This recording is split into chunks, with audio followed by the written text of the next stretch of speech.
Ngayong araw ay pupunta tayo sa motor show sa Binawan ng Rizal. Hindi ko na nabidyohan kung paano ako kumuha ng pag-entry kasi sobrang excited ako pumunta rito sa motor show na to. At yan kung makikita nyo, pang number 6 yung nakuha natin number para kay Osang. At yan makikita nyo, nandito rin pala si Berto, si Mang Canor, at si Boyet. Tumagdag na rin si Barney, yan. Nandiyan, nakita nyo, laki ng tiyan niya. Bigla ko rin nakita si Lucio yan, umiwas pa tapos by Pisyo.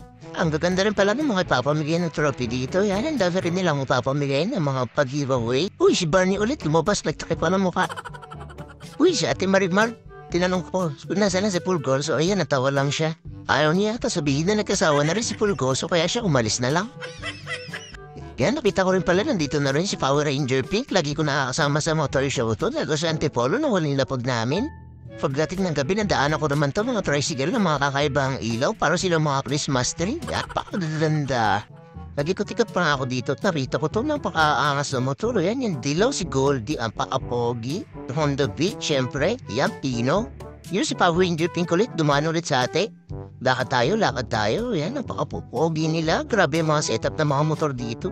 Shoutout din pala dito sa 17 School. Yan kay Boss Anen. Napaka-pogi mo, boss. I love you. Pakis ako dalawa.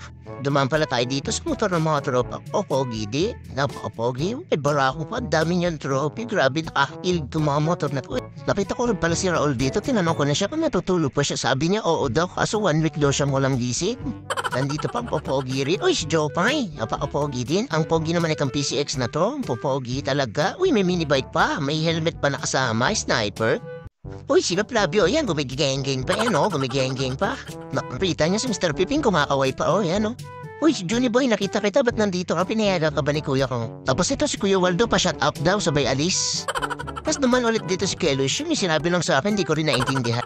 May mga bata rin pala na lumapit sa atin dito. Nagtatanong kung may sticker pa raw tayo. Sabi ko wala na, kinain na ni Barney kanina. Kaya lalo lumaki yun dyan. Tawan-tawa naman sila. Nakita niyo rito si Kuya Pats kumakaway-kaway pa. Raymond de los Santos. Uy, si Sir Bato, nandito ka rin pala. Wala naman tayong gero dito. Anong ginagawa mo dito? Tapos sinisigaw-sigawan mo pa ako. Hindi, joke lang. May pinopromote lang siya yan. Follow din sila sa mga Facebook page nila. Tapos may mga duman dito na manginginom. Pumasok pa sa boot natin. Kinuha yung trophy natin. Ginagawa pang tagayan. Pinainom si pare. Sarap. Shoutout din natin yung mga batang share ng bilangonan. Mga solid, mga makukulit. Pero mababait dyan. Para mga sila Douglas. Yan siya, Tilisa nagpipicture. Nakita ko dito. Tuwan-tuwa rin siya sa motor natin. Tapos dito may batang bumaba dahil ng station. Di ko alam kung saan lumusot to. Ano ba naman tong batang to? Ayun mga kamodya, follow nyo ang Angel Dennis sa Facebook. Yan, maraming salamat. Yun. Follow niya Facebook page yan. Sorry dyan. Thank you, kuya. Dito bumalik, nakita ko ulit si Barney. Ewan ko kung nagdana ako na naman to ng pagkain niya. Nagugutom ka na naman kaya laki-laki ng tiyan mo.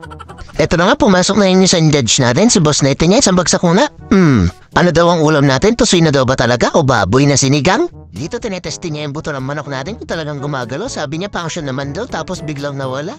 Pinipihit niya na dito yung pihitan ng gripot. Bakit daw walang lumalabas sa tubig? Ba't daw puro alak ang lumalabas sa motor natin? Tapos yan, inabot sa atin ni Berting, panalunan natin sa rapol na chain set. Yan, picture muna tayo.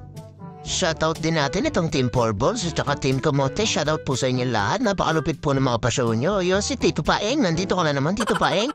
Pinag-ingay ko muna dito si Osang kasi medyo natambak siya ng matagal. Halos isang buwan siyang hindi umandar kaya pag-iingay muna namin siya ng sagad.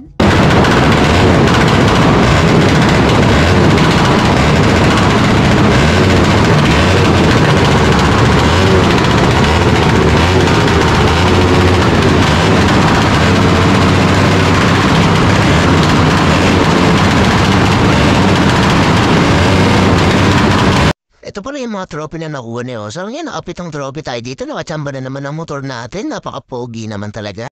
Maraming salamat po sa lahat ng ating mga nakasama at tumulong. Team Porballs, yan. Maraming salamat. Team Kamote, shoutout po sa inyo lahat. Goodbye!